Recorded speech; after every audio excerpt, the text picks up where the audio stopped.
Bonjour.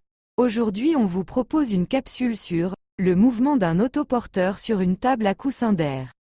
Le but de la manipulation est de comprendre que la nature du mouvement observé dépend du référentiel choisi. Réaliser et exploiter des enregistrements pour analyser des mouvements. Pour cela, on va utiliser une table à coussin d'air équipée de deux autoporteurs marqueurs, une alimentation avec générateur d'impulsion, un lanceur et une feuille de papier spécial enregistrement. Le mobile autoporteur est un système cylindrique, alimenté électriquement, comportant une soufflerie interne, ayant pour rôle de créer une fine couche d'air entre lui et la table sur laquelle il se déplace. Le déplacement du mobile s'effectue donc sans frottement. Une pointe métallique au centre de sa semelle, pour créer à intervalles de temps réguliers, grâce à de petites étincelles, des marques sur le papier posé sur la table. L'objectif. Il s'agit d'étudier le mouvement d'un mobile, autoporteur, sur une table à coussin d'air, dans un référentiel terrestre. Nous allons utiliser une table à coussin d'air, équipée par des autoporteurs marqueurs. Sous l'impulsion du lanceur, l'autoporteur est mis en mouvement. Une étincelle émise toutes les 40 millisecondes, brûle la feuille de papier, et marque ainsi les positions du mobile au cours de son déplacement. Manipulation numéro 1. Lancer le mobile autoporteur à l'aide du lanceur.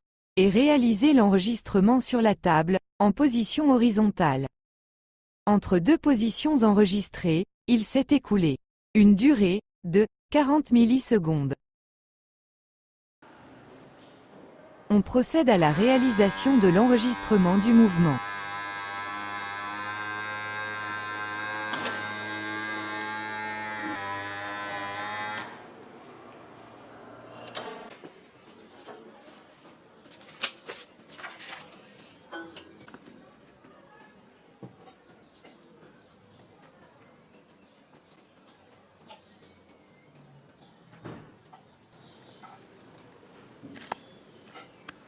On note le premier point C1, le deuxième C2, le troisième C3 et ainsi de suite.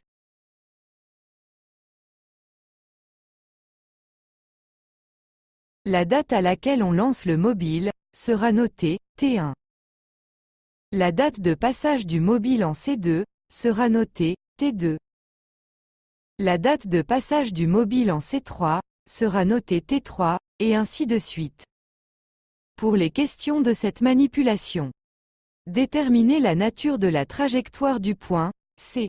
Définir la nature du mouvement du point C. Les réponses aux questions. Pour la nature de la trajectoire du point C. C'est une trajectoire rectiligne. Pour le mouvement. C'est un mouvement uniforme. Pour l'étude du mouvement, on va compléter le tableau, faire les observations, et conclure.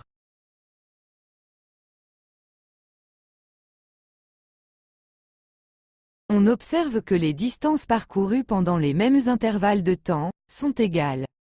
On peut donc conclure que le mouvement est dit uniforme lorsque la vitesse du mobile reste constante. La manipulation numéro 2.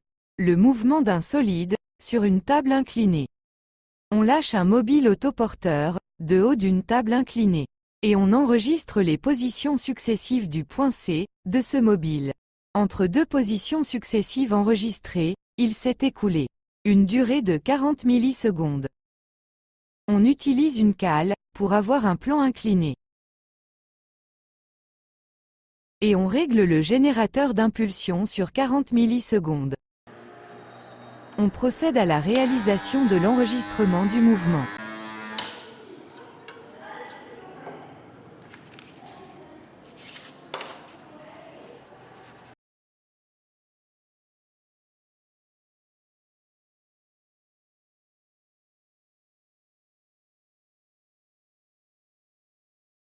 On note le premier point C1, le deuxième C2, le troisième C3 et ainsi de suite. Et on mesure la distance entre deux points successifs. Pour l'étude du mouvement, on va compléter le tableau, faire les observations, et conclure. On observe que les distances parcourues pendant les durées égales sont de plus en plus grandes. On peut donc conclure que le mouvement est dit accéléré lorsque la vitesse du mobile augmente. Manipulation numéro 3. On lance un mobile autoporteur du bas d'une table inclinée. Et on enregistre les positions successives d'un point A de ce mobile. Entre deux positions successives enregistrées, il s'est écoulé une durée de 40 millisecondes.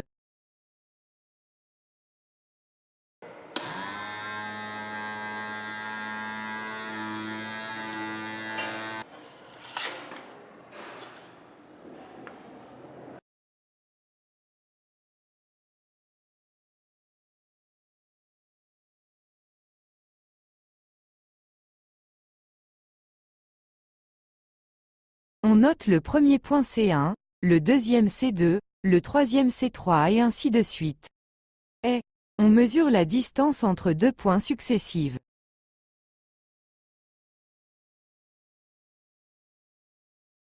Pour l'étude du mouvement, on va compléter le tableau, faire les observations, et conclure. On observe que les distances parcourues pendant le même intervalle de temps sont de plus en plus petites. On peut donc conclure que le mouvement est dit retardé ou ralenti si la vitesse du mobile diminue.